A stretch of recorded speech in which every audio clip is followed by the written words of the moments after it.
Madam Speaker, the President of the United States.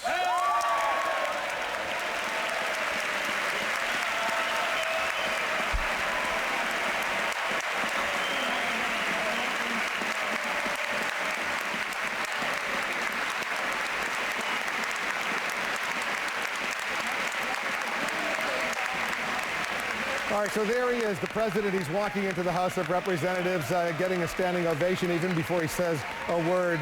John King, as we see the president walk in, there's always some interesting moments. I remember a couple or three times years ago, remember when he gave a big hug to Joe Lieberman. You remember that? He gave a kiss to Dick Gephardt one night, a kiss on the cheek after one of the speeches. That was after 9/11, I believe. But this is always a big moment for the President of the United States. He knows that he is viewed as a lame duck in Washington, but as you just noted, he's also not a quitter. And it's also remarkable, Wolf, we have back-to-back two-term presidencies. That is pretty rare in American politics. And you had Bill Clinton serve for 8 years, now George W. Bush for 8 years, and he's walking into a Congress that not only is asking who will the next president be to walk down this aisle, but also what will happen there. I mentioned earlier that Bush will leave office a polarizing figure. That's not all his fault, if you will, to use the word fault. The Congress has been so evenly divided. Let's listen briefly, if we can pick up some of the sound as the president walks in, because we might get something interesting.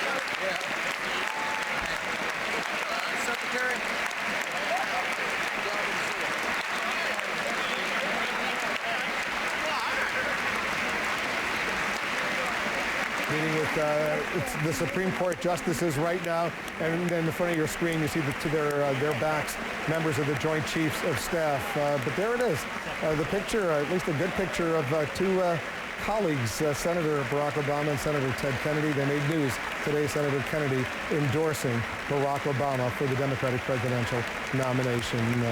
Gloria, you've watched a lot of these events over the years, and the president's got a tough assignment tonight. Yeah, he does, Wolf. He's got to let it be known that he is still the President of the United States, despite the fact that there's a really contested and interesting election going on to see who his replacement is going to be. He's in the 30s in the polls, Wolf. He has to prove that he can still govern.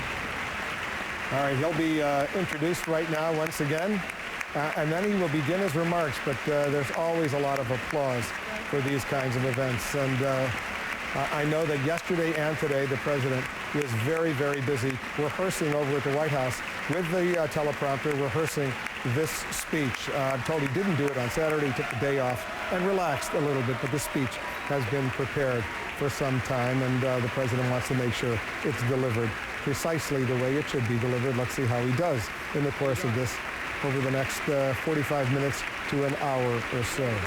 That's the gallery with the First Lady watching. And I guess we could just listen in, because I think this is about to die down the applause.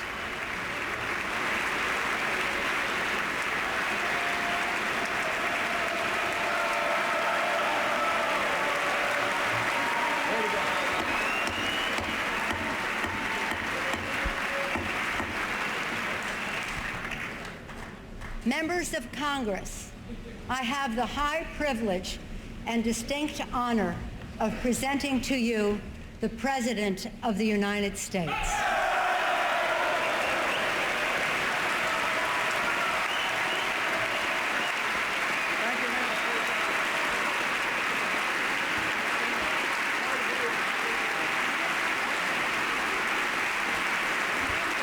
Thank you all.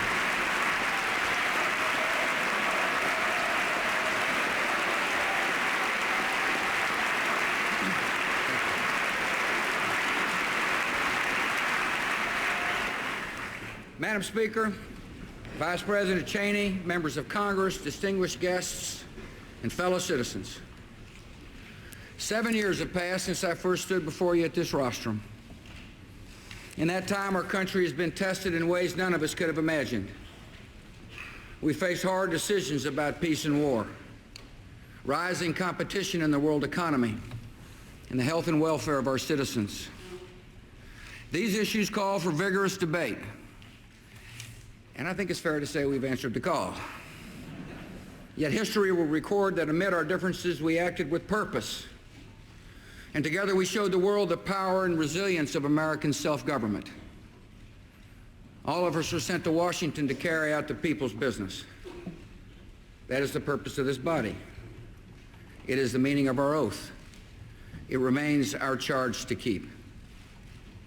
The actions of the 110th Congress will affect the security and prosperity of our nation long after this session is ended. In this election year, let us show our fellow Americans that we recognize our responsibilities and are determined to meet them. Let us show them that Republicans and Democrats can compete for votes and cooperate for results at the same time.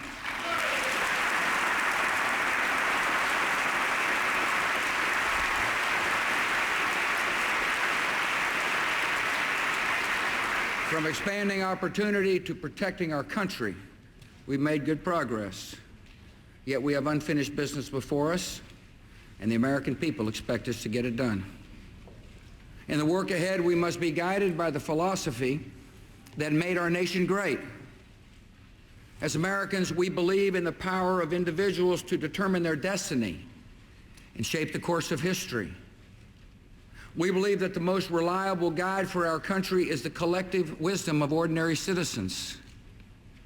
And so in all we do, we must trust in the ability of free peoples to make wise decisions and empower them to improve their lives for their futures. To build a prosperous future, we must trust people with their own money and empower them to grow our economy. As we meet tonight, our economy is undergoing a period of uncertainty. America has added jobs for a record 52 straight months, but jobs are now growing at a slower pace. Wages are up, but so are prices for food and gas. Exports are rising, but the housing market has declined. At kitchen tables across our country, there is a concern about our economic future. In the long run, Americans can be confident about our economic growth. But in the short run, we can all see that that growth is slowing.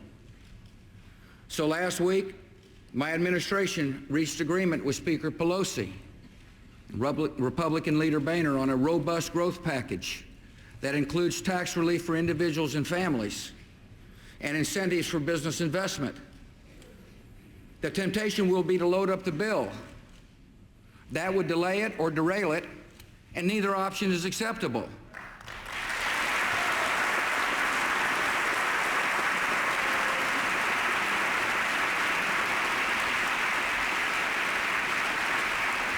This is a good agreement that will keep our economy growing and our people working, and this Congress must pass it as soon as possible.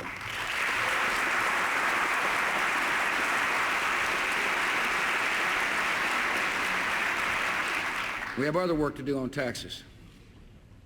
Unless Congress acts, most of the tax relief we've delivered over the past 7 years will be taken away. Some in Washington argue that letting tax relief expire is not a tax increase. Try explaining that to 116 million American taxpayers who would see their taxes rise by an average of $1,800. Others have said they would personally be happy to pay higher taxes. I welcome their enthusiasm.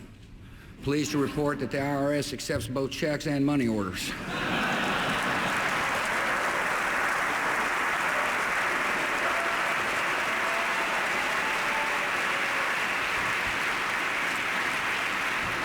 Most Americans think their taxes are high enough.